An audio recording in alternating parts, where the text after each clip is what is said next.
Pierre Lassalle, bonjour. Bonjour, Merci d'être avec nous pour parler de ton livre L'héritage du Christ. avec joie.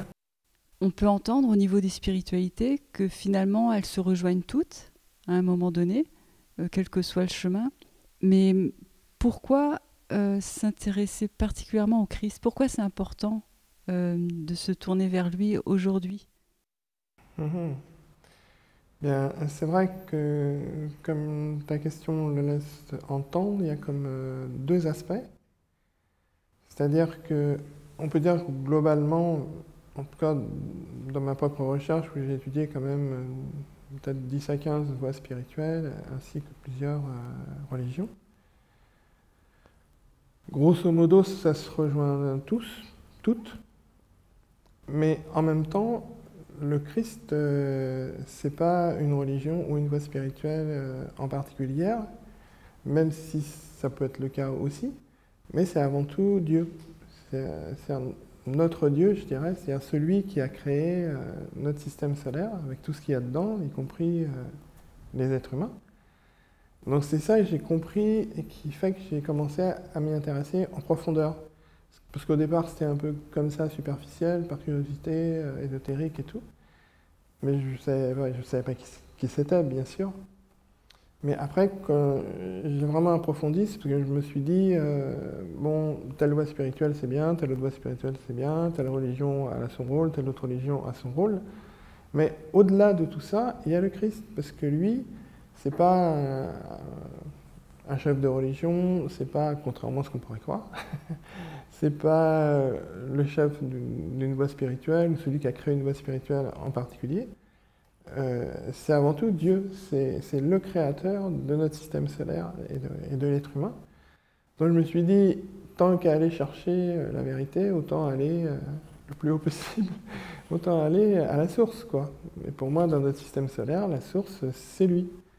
Et je me suis dit, bon, après, lui, ce qu'il a donné, on peut, c'est vrai, y voir une voie spirituelle, mais à ce moment-là, on ne peut pas mettre cette voie spirituelle au même niveau que les autres, puisque là, c'est pas un initié ou un chef religieux qui l'a donné, c'est carrément Dieu.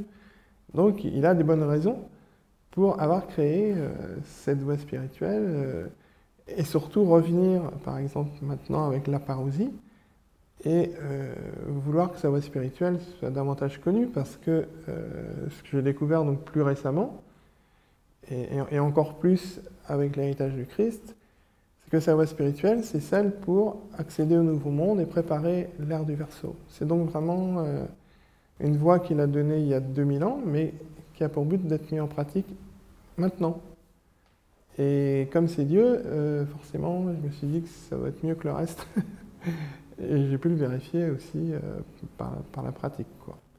Donc en fait, il y a vraiment deux choses. Il y a toutes les religions, toutes les voies spirituelles qui peuvent mener à un certain but qui peut être le même, on va dire, plus ou moins, c'est-à-dire une quête de libération ou de paix, etc. Mais quand on s'intéresse vraiment à ce que le Christ a apporté, là, c'est un niveau supérieur. Et qui se résume très bien quand il dit « Je ne suis pas venu apporter la paix, mais l'épée ». Pardon? Qu'est-ce que vous dites là? Que toutes les voies spirituelles, toutes les religions, c'est la paix, quoi. Hein, d'ailleurs, même les gens qui ne font pas de voie spirituelle, ils cherchent la paix, ils veulent la paix. Foutez-moi la paix, c'est vraiment ça qui est important. Et le Christ s'est dit non, la paix, aucun intérêt, c'est l'épée. Mais Seigneur, l'épée, c'est pour combattre et tout ça. Ah, pas seulement, l'épée, c'est aussi pour séparer. Hop. Je séparerai le père de sa mère, la brouille de sa belle-mère, la fille de sa mère, etc. On dit, ah, bon, il utilise l'épée d'une drôle de manière, ce mec. Ça doit valoir le coup de s'intéresser à pourquoi il utilise l'épée, et que pour lui, c'est le but de ce qu'il apporte, l'épée, plutôt que la paix, quoi. Donc ça met tout le monde dans le vent, parce qu'il n'y a aucune voie spirituelle, aucune religion qui propose l'épée, quoi. Ah, il y a la chevalerie, bien sûr, mais c'est tout à fait autre chose. Mais lui, il propose l'épée dans la voie spirituelle. Alors tout le monde se met son plus joli petit cul sur un coussin, et puis ah, amen, ou ce qu'on veut. Lui, non, il dit debout, on sort l'épée, et puis on va au combat.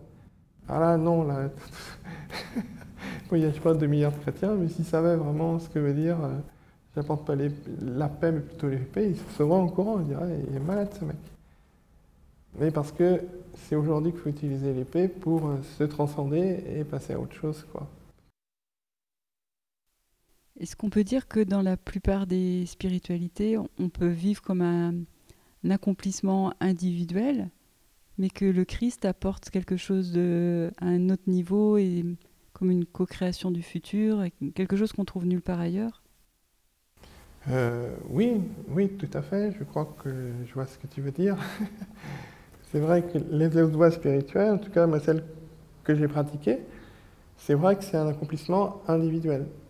Et même avec toute mon expérience de beaucoup d'années, je me dis même que l'accomplissement individuel en Orient, par exemple, il n'est même pas jusqu'au bout. C'est-à-dire que moi, je considère qu'en Orient, tu vas jusqu'à l'éveil. Ce que j'appelle l'éveil, donc la troisième initiation, tu vas jusque-là. Mais c'est imparfait. Pour aller jusqu'au bout de ce qui est possible aujourd'hui, il faut aller jusqu'à l'élimination, ce que j'appelle l'élimination christique, pour bien montrer déjà que c'est une étape supérieure. Et là, tu es un vrai initié. Le niveau d'avant, pour moi, tu es un initié oriental, mais tu ne l'es pas vraiment. Tu es un éveillé, mais tu as encore des petits ratés parfois qui sont inadmissibles. Et donc, quand tu arrives à l'élimination christique, là, tu es arrivé au bout de la réalisation individuelle, au bout de la réalisation du je, l'esprit humain. Mais lui, le Christ, il propose autre chose. Lui, il propose d'aller plus loin, c'est-à-dire de gravir 3 autres étapes supérieures. Le seul qui a approché ça, c'est Sri Aurobindo, qui se permettait de dire que le Bouddha, ouais, c'était pas si mal, mais c'était l'éveil, ou ce qu'on appellerait proche de l'illumination christique, mais pas tout à fait, parce que la nouvelle initiation n'était pas arrivée encore. Et il disait que Krishna, lui, était allé 2 niveaux encore au-dessus, mais qu'on pouvait aller encore plus haut. Et il avait raison, parce que c'est ce que le Christ a montré, quoi. Donc, à mon avis, c'est le seul en Orient qui a su montrer qu'on pouvait aller beaucoup plus haut. Et donc, avec le Christ, lui, c'est ce qu'il montre. C'est-à-dire, une fois que tu es arrivé au bout de l'évolution individuelle, en tant que je, donc ce que j'appelle l'illumination christique, donc 4 initiations majeures, après, tu peux aller plus loin. Donc, ça veut dire quoi, aller plus loin ou plus haut? Après, c'est l'évolution en tant qu'âme céleste, ou moi supérieur, où là, tu as 3 niveaux, qui sont 3 niveaux d'initiés, en fait. C'est-à-dire, non seulement tu es arrivé au premier niveau avec l'illumination, mais après, tu as encore d'autres niveaux au-dessus, 2 autres au moins, et même davantage encore. C'est presque infini, quoi. Et ça, donc, seul le Christ l'a codifié, entre guillemets, et l'a montré. Par exemple, ce qui est juste au-dessus de l'initiation christique, c'est-à-dire l'illumination, c'est ce que j'appelle l'imitation du Christ. Donc le Christ a montré ça, avec le portement de croix, tout ça, enfin tout un truc pas très sympa. En général, les autres, ils n'aiment pas trop regarder ça. Oh, c'est quoi? Qu'est-ce qu'il fait et tout? Ils se confrontent au mal et ils transforment le mal en bien. Voilà. Et puis tu peux aller encore plus loin. Et ça, il y a très peu de gens qui en parlent, parce que même Peter de Neuf, il parlait de 5 initiations. Rudolf Steiner, il va pas jusqu'en haut non plus, loin de là même. Parce qu'en fait, c'est la première fois qu'il passait de l'illumination, quand il a vécu sa vie de Steiner. Donc c'est pas évident de trouver des gens encore qui vont beaucoup plus haut, parce que le Christ est arrivé il y a 2000 ans. Donc c'est sûr, on ne peut pas avoir plein de gens qui aient vécu tout son enseignement jusqu'au bout. Mais la bonne nouvelle, c'est que c'est à l'infini, quoi.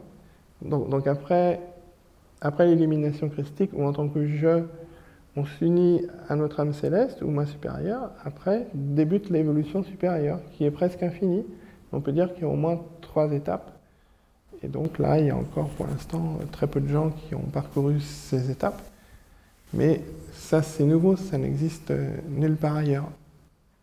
Donc, mais c'est, comment je dirais, c'est plein d'espérance, parce que ça veut dire qu'il a montré l'évolution jusqu'à la fin de l'état de la Terre, en fait.